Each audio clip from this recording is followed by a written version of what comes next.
Hey everyone, this time I am going to be talking about my work on Spider-Man. And we're going to start with my very first issue of the main series of Peter Parker Spider-Man, which was issue 20 that I did with my old pal, Mark Buckingham. A little bit of backstory on it, because this is somewhat relevant. I am the idiot who, for a little while, actually turned down the opportunity to write Spider-Man. The reason was my dear editor, Ralph Macchio, had asked me a couple of times if I would be willing to do it. And he thought I'd be a good fit for the book. The problem was that I was very, very busy at Marvel at the time. And I was a bit unsure about how to write Spider-Man because at the time that I took over, there'd been a lot of Clone Saga stuff, and there'd been a lot of very difficult to penetrate sort of convoluted things that were going on with the stories. And one of the things that was going on, my pal Howard Mackey was actually working on both of the books at the time, on Spectacular and Peter Parker Spider-Man. And they had done a thing where the wife, Mary Jane, was now dead in a plane crash. And I think that was one of those things that was quite problematic. I didn't really know what to do about it. Also, there was a lot of confusion about whether or not Peter Parker should be married. And I thought, if he's married, then he's married, no problem. And years later, they actually undid that marriage, and he woke up and it was all a dream, so that was a bit weird. But at the time I took over, there was lots going on, so I didn't really know what to do. And then I wrote a couple of issues of a book called Web Spinners, and it was all about stripping it back down to its essence. So I take over on Spider-Man with Mark Buckingham, and Bucky sends me this copy of the daily newspaper, The Sun. There's a headline on The Sun that says basically, British people take over American icon, Brits take over America, and it turns out they were talking about me and Bucky taking over Spider-Man because we're both British. So that's pretty cool. But the first issue of Spidey, what Bucky and I were trying to do was to get to the core of the character. To me, with all of the Clone Saga stuff and with all of the difficult stuff that had been going on with the death of his wife and all that stuff, I felt it had moved away from the core, and the core of the character really depends on how you define that character. To me, Spider-Man is a metaphor for a guy or a girl who tries really hard and works consistently, and no matter what life throws at them, they're going to continue to keep going.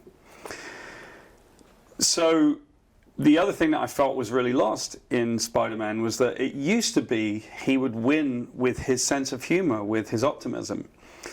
If you think about it, if he would face up against Dr. Octopus, he would infuriate Dr. Octopus because he would do a wisecrack.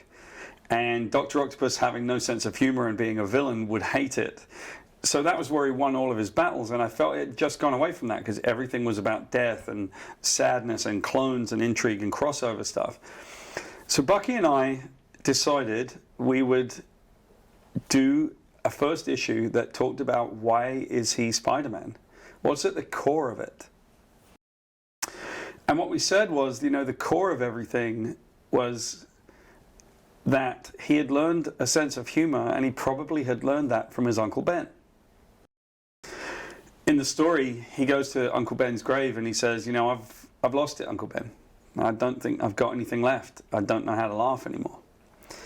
And he talks about the times that they would play practical jokes. He comes in, he's an orphan, and he goes, and there's Uncle Ben sitting in a chair, and he goes to see him, and Uncle Ben turns around, he's got like a piece of orange in his mouth, and now at that point, as Peter says, at that day war is declared.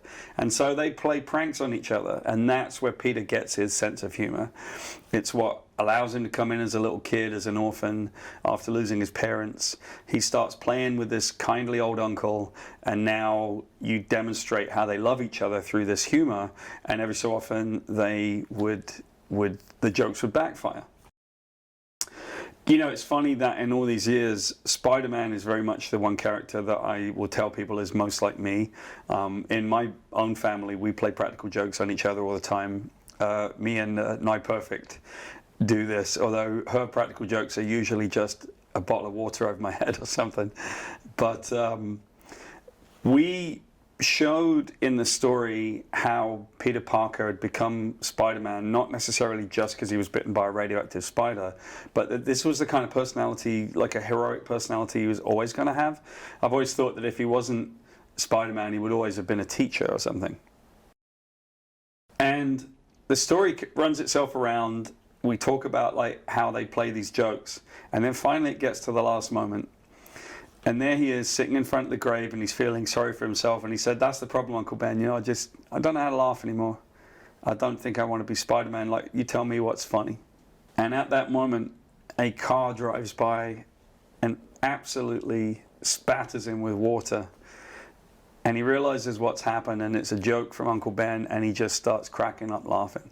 One of the things that was really interesting, if you put that story into the historical context of Spider-Man, was that at the time that we did Spider-Man, I was being told a lot, it's over. It's not going to happen, because if you recall, Marvel were in bankruptcy and they were trying to emerge, and it was being seen as though creatively nothing else could happen with Spider-Man. My answer to that is, hey, listen, you know, I've never written Spider-Man before, so don't tell me it's over. And there was a very interesting visceral reaction from the fans. I remember very clearly that issue 20 came out, and Bucky and I were just number 20 of whatever, but we were the new team.